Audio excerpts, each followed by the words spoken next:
Did you have a good May long weekend? I hope you did something fun during the May long weekend. Most people, I guess, hate May long, which is fine. I went for a run on May long weekend. Yeah, I'm getting older. I'm turning 30 in about a month, which is crazy, you guys. So I'm really getting up there. Body is slowing down. And so they tell me if I want to stay at peak maximum physical condition and maintain this incredible physique that I have, that I need to stay active. I need to work out. And so one of the things that I've been trying to do here and there is run. I don't like running, but apparently it's really, really good for you. So I've been trying to run, and here's how much I run. So I'm on the Nike Run app, and I run just enough that I'm not last on the leaderboard with all my friends. So like if I have like 10 kilometers for the month and someone has 11, I'll just go out and run 2. I just passed Carly. So, and that's exactly what I did. I was like, oh, I'm in last, not anymore, run 2 kilometers. But there's people who, like Sean Quigley, this month has run like almost 100 kilometers. And Tim Hague is such a great runner that he's like on Strava or something. You're not even on Nike Run app anymore. He's like, nah, I'm done with that. That's baby app. You know, I'm moving to Strava. Can't even see his statistics anymore. But we got some incredible runners. But I'll never forget the first time I went for like a real run. So we were at my house, and we were with a group of people. This was a couple of years ago. And all of a sudden, we're talking about running. And there was this run coming up. The church we were a part of, they were doing this 7-kilometer run. And so you could choose your distance. And people were saying, I'll just do a 5K walk. And I was like, I'm going to do a 7K run. People started making fun of me. They're like, you've never run before. You can't run 7 kilometers. And I'm the kind of guy, like, I hate being told what I can and cannot do. Like, tell me I cannot do something, tomorrow I'll do it. Because I just need to win. I hate losing. I need to show people that I have something inside of me and all of this stuff. So it's an interesting thing in my mind, but I'm also an Enneagram 3, so that factors into it. But we're talking about running. Everyone's like, I'll do a 5K walk or I'll do a 3K run. I'm like, I've never run before, but I'm gonna run 7 kilometers. And 7 kilometers isn't a crazy distance, but it's far enough that if you've never run, it's a tough run. But I'm like, yeah, watch it. I'm going to prove it to you. I'm going to show you. Tomorrow morning, I'm going to wake up and I'm going to go for a run. So they're all like, no, you're not. That's such a lie. You can't run. You're not a runner. Look at you. And so I'm like, I'm going to show you. I'm going to show you exactly what I'm made of. So I get up the next morning. I put on shorts, shoes, all of that stuff, put on my headphones, mark out the run, figure how far I have to go. And I embark on this 7-kilometer run. And guys, again, 7 kilometers isn't a lot. So some of you are like, oh, what's wrong with you? 7 kilometers is nothing. I could like jump 7 kilometers. But for me, it was a lot. So I'm running and I'm huffing and I'm puffing. But I'm so determined to make this happen. And I can't stop, right? Because it's not a real run if you stop. So I'm running and I'm forcing myself to go. And I have to run from my house. I live in Glen Elm on Hart Avenue. I have to run all the way to the Starbucks down Henderson and then run all the way back. So I'm running and I'm giving it everything I got, and I'm so out of shape, and my heart hurts, and my lungs hurt, and my legs hurt, and my legs started cramping up mid-run. And I couldn't I couldn't bend my legs, so I'm trying to make this thing happen. I literally had to punch my legs to get the muscles to stop spasming. But I'm running and I'm running and I'm running, and I get to the Starbucks, and then I quickly take a selfie, send it to the group of people who were doubting me, and then I kept on running the rest of the way. And that marked the first time I had ever run. And so why do I tell you this story? Well, I just want you to know that I did it, that I can run. And I proved those people wrong that day. No, but here's the point. There's something in us. There's something, I think, culturally, societally, but also just internally that loves winning. We love proving people wrong. We celebrate the underdog story, right? We esteem those who are successful, those who are determined, those who persevere, and we look down upon losing. We look down upon quitting. We look down upon failure. A couple of weeks ago, we went go-karting. And it was like me and a few other guys, and one of the guys there kept coming. We did 2 races, and both times they came in last. And on the drive back, they were so angry with themselves for losing at go-karting, which they had never done before in their life. It like completely meaningless, but just like clearly upset in the car. It's like, hey bro, why aren't you talking? No reason, just like super upset that they lost at go-karting. But there's something inside us that hates losing. They're talking about the next time I go go-karting, I'm gonna win. I'm gonna smoke all of you. I'm gonna practice. I'm gonna get that apex perfect. I'm gonna do everything I can to never lose at go-karting again. But there's something inside of us that we love winning and we hate losing. We'll avoid it at all costs. But I find it interesting because inside of all of us, probably more than we would like to admit, as we're going about our lives, as we're pursuing our purpose, as we're doing what God has told us to do, as we're raising kids, as we're in relationships, we're in our careers, there's a still small voice that speaks to us more than we would like to admit, that tells us to quit, that tells us to give up, that tells us to throw in the towel. We hate losing, but there's this nagging voice that tells us to just stop, to just quit. You don't have what it takes. You don't have what's required. And so many of us do quit. And I just want to encourage us today, because I don't want us to miss out on the incredible things that God has for us because we stopped short. And we were just a few feet away from reaching everything that God had for us. So I want to talk to you from this topic today. The title of my message is this: when you feel like quitting. When you feel like quitting. And the subtitle is this, ... don't. When you feel like quitting, ... don't. So I want to go to the scriptures for a moment. I want to share with us a story. It's an incredible story. And really the motivation for this morning is that we would leave this place encouraged and inspired with more determination than ever to pursue the things that God has called us to. So if you have a Bible, 2 Kings chapter 13 is where we're going to be. You can follow along on your phone. It's going to be on the screen, so you can follow along that way. I always encourage people to actually bring like a physical Bible so you can highlight it. Bring a physical notepad so you can take notes. But however you prefer to take notes or follow along, that's cool. Just lean into this moment. I really believe that God wants to speak to us and encourage us today. So we'll read this and then we'll spend a few moments just chatting through this text. But it starts with this. Elisha, who is this prophet who came under this other prophet named Elijah. So Elijah raised up this prophet named Elisha. That was so confusing for me for the longest time. I'm like, which came first, Elijah or Elisha? And then I realized in the alphabet, J comes before S, and so that's the easy way for me to remember. Elijah comes before Elisha because Elijah has a J and Elisha has an S. So, Bible hack for you. Elisha came down sick. It was the sickness of which he would soon die. Jehoash, king of Israel, paid him a visit. And when he saw him, he wept openly, crying, my father, chariot and horsemen of Israel.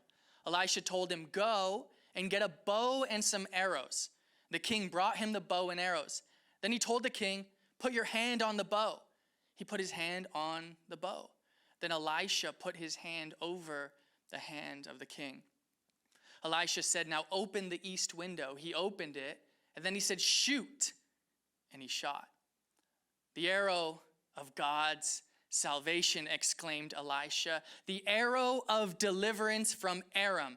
Aram is what would be a part of modern day Syria.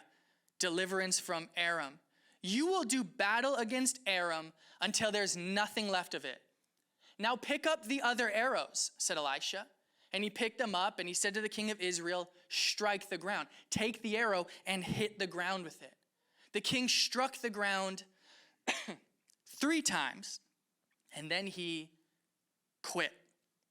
The holy man became angry with him. Why didn't you hit the ground 5 or 6 times?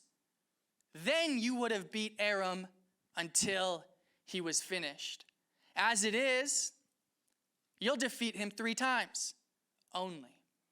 Then Elisha died, and they buried him.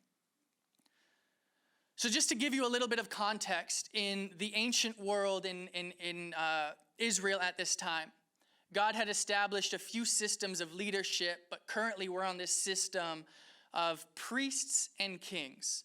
And kings and priests, they would actually work together to lead God's people. God would raise up kings. God would raise up priests or prophets, So we had these prophets and we had these kings.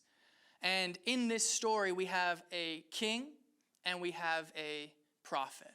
Now, the kings were responsible for expanding and enlarging the territory of the nation and securing the citizens of that nation. And the prophets were responsible for delivering messages from God. And together, these 2 offices served and worked towards leading the people. So you have this prophet, Elisha, and this king, Jehoash. I was like, what was his name again? We'll just call him Jay. I'm sure his friends called him like Juicy J or like Jumpman J or like Jam Master J. We'll just call him Jay, or if I remember, Jehoash. So Jehoash approaches Elisha, who is sick. He's sick and he knows he's dying. So he's on his deathbed. He's frail, he's weak. When Jehoash walks in the room, he kind of lifts up his head to see who's there and then puts it back down because that was all the energy that he had. When Jehoash walks in and he sees him in such weak condition, he begins to cry. They embrace each other and have this moment where they recognize that Elisha's time is coming to an end. But Jehoash is here on business. As he seeks to lead the nation of Israel, he needs this prophet to give him some direction. And this is what would often happen. Kings would go to prophets to say, hey, should I fight this war? Will I win this war? What should I do? And the prophets would speak on behalf of God. Yes, you're going to win. Go and fight. Or no, you're going to lose, so hold back. Or when you go and fight, do this. They were the voice of God. So he's on business. He needs some direction. He needs some clarity because there's this army, this nation of Aram or modern day Syria that potentially could cause them harm. So he's like, hey, Elisha, I need to know if I should go out and fight. I need to know how God is leading. I don't want anyone to be hurt or harmed in this endeavor. And so I need to protect or either enlarge our territory. What should we do? It's this really profound moment. There's so much imagery, symbolic imagery happening in this text that if we just read through this, we would miss it completely. But Elisha musters up more energy to speak, and he says, go and grab that bow and arrow. So Jehoash grabs the bow and arrow, and he comes back to Elisha. And he tells him to pull back the bow and point it out the east window. Before he gives him details on what to do, though, this really incredibly profound, life-altering moment occurs where Elisha seemingly gets out of bed and approaches Jehoash, and as his hand is on the bow and Jehoash is ready to do whatever Elisha tells him to do, Elisha puts his hand over the hand of Jehoash. I don't know if you've ever been in a situation where you've needed to comfort someone, and what do? You put your hand on their shoulder, or you put your hand on their leg, or you hold their hand. And as you do that, you communicate what? I'm with you. I've got you. You're not alone. I have your back. We're in this together. You don't have to worry. A couple of days ago, I was watching this documentary. Maybe you've seen it, or maybe you're familiar with the story of what this documentary was about. I love documentaries. I watch them all the time. Something so fascinating about just what's happened on our planet, in our world. It's on Disney Plus. It's called The Rescue. And a number of years ago, in Thailand, there was a soccer team, a team of young people, young teenagers who were exploring this cave, and then it started raining and this cave filled up with water. They became trapped. This became international news as divers and experts from all over the world came to try to get these boys out of this cave. And it was miles and miles and miles long, and they were searching all these different caverns and areas and places, and the rain's coming down, and they're running out of time. And they're searching for weeks just to try to locate these boys. There's this intricate cave system. So they bring in these experts who are the most familiar with this system, and eventually they find these boys. And when they are telling them, hey, we're going to get you out of here, we're coming up with a plan, they were trying to figure out, well, who gets to come first? And the boys, even though they were so young, they did something incredibly brave and compassionate and caring. They decided that whoever lived the furthest would leave the cave first, because then on their way home, they could tell everyone else's parents that they were okay. And I hear a story like that, and to me, I'm like, that's, I've got your back. That's, you're not alone. I'm in this with you. You don't have to worry. We are brothers. We are family. We are in this together. Elisha puts his hand, as Jehoash is about to get direction, as he's about to get an assignment, as he's about to get his purpose, understanding that what he's about to venture into would not be easy, he puts his hand on his hand. No doubt they have a moment, but he communicates with this simple gesture, I'm with you. You're not alone, Jehoash. You're not going to fight this battle on your own. And we have to remember something here. Elisha literally represents the presence of God. He is not putting his hand saying, I, Elisha, am with you. He is saying, no, the hand of God is with you. And I think so often we as followers of Jesus, we go through life forgetting that the hand of the Lord is upon us, that God's hand is leading us, guiding us, directing us, protecting us. The Bible says that God will never leave us nor forsake us. Yet we often look around and we question, God, where are you? I'm in this battle. I'm in this mission. I'm in this assignment all on my own. And we become terrified, fearful. But this text is so encouraging. And if we allow this truth to really permeate the depths of our souls, this one small verse can change our lives forever. Friends, this is the gospel. Emmanuel, God with us. My hand is on you. You don't have to worry. You don't have to be afraid. I'm with you. I'll always be with you. I'm with you to the end of the ages. This is what Elisha communicates so beautifully, so eloquently with a simple touch. But the truth for us today is that the presence of God is with us wherever we go, wherever we are. You are not on your own. That business you're building, you're not building it on your own. Those kids that you're raising, you're not raising them on your own. That marriage you're trying to cultivate, you're not cultivating it on your own. Your latest adventure, your latest endeavor, your latest startup, your latest attempt, you are not on your own. Wherever you are, wherever you go, the presence of God is with you. And you did not get that idea on your own. You did not have those dreams on your own. That vision, you did not come up with it. This is God given. And when God gives you a vision and a dream, he will help you to see it through. It didn't start with you and it won't end with you. So we need to stop thinking, I'm out here on my own.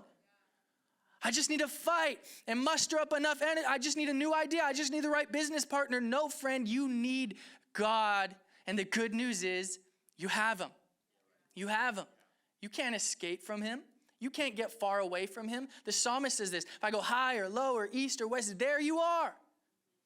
You can't outrun God. He is with us.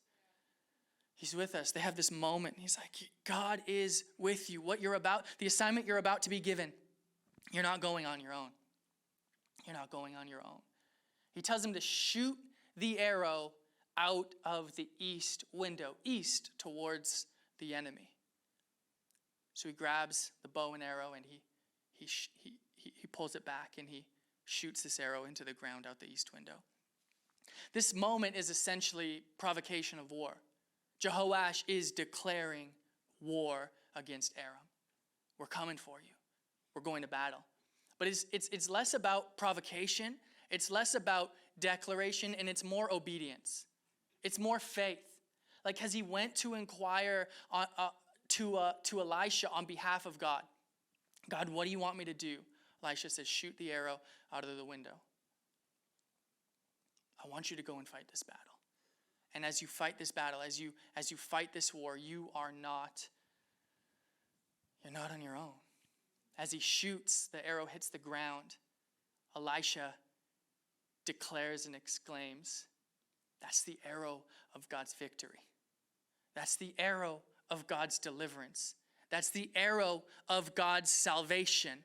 In other words, the battle is already won. It's done before it even started. We often ask for signs like, God, give me a sign. Will this come true? What will happen?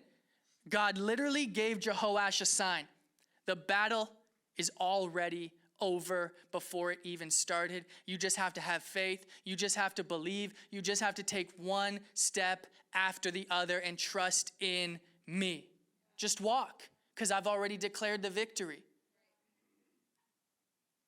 Do you know victory as children of God? Victory is ours. It's ours. The power of God, the strength of God, the might of God. God is a God who wins. You know why we chase after winning and we try to avoid losing? I believe it's the image of God in us. That God is victorious, that God is a winner, that God has never been and never will be defeated. So every time we seek to win, to avoid a loss, to be victorious, I actually believe it's the divine working in all of us. But he's like, you've already won this battle. I've got this. It's this incredible moment. I can't help but picture these guys just celebrating. Like they're amped. Like they're pumped up. They're so excited. They're like beating their chest. They're like, yeah, we got this. They're getting like a football team before a game. You know, everyone's getting pumped up. Basketball team, hands in the middle. Everyone's cheering. Like these two guys are hyped. They are excited. We got this battle. We're going to win. The arrow of deliverance. God's hand of salvation is on us. He's victorious, so we're victorious. They're pumped, and then Elisha tells Jehoash, he said, go and grab some more arrows. So Jehoash is like, oh, okay. He goes and he grabs a few more arrows. And Elisha says, strike the ground with the arrows. I'd imagine that Jehoash is a little confused, but wanting to be obedient to this prophet. Oh, okay. So he takes the arrow and he strikes it. Boom, boom, boom. It says that he strikes the ground with the arrow 3 times. And then we read that Elisha, the prophet, is angry. He didn't give instruction. He didn't clarify specifics. He just said, strike the ground. He becomes angry. He says, you should have struck the ground 5 or 6 times. Then you would have had a sure victory. Now you're only going to have a partial victory. So it was known at the time that if you want to win the war, you got to fight some battles. And typically, to defeat an army completely, it took anywhere from 4 to 6 battles. So Elisha says, you're not going to get a complete victory, just a partial victory. Now, I don't know what was going on in Jehoash's mind. I don't know why he took the arrow and he struck it 1, 2, 3 times and then quit. He stopped. I could imagine maybe as he realized that he was about to go to war, all of a sudden doubts began to stir in his mind. Can I really rely on this prophet? Can I really trust him? Maybe he misunderstood and the information he communicated to me was inaccurate. Maybe I'm actually going to lose this battle. All these doubts start stirring in his mind. Maybe insecurities. All of a sudden he's thinking about, man, I got to fight. But I'm not that great of a warrior. I'm not that great of a king. I haven't really been following God all that great. And so maybe this is a setup and God's going to punish me. And I'll be a laughing stock. And my name throughout history will be Jehoash, the king that was told he was going to win and he lost. Will that be my legacy? I'm no match. Look at their army compared to mine. Maybe he was doubting. Maybe he was insecure. Maybe he was reluctant. Maybe he was afraid. Maybe he was just tired. He's like, I've been fighting, I've been leading, and I just don't want to lead anymore. I just don't want to fight anymore.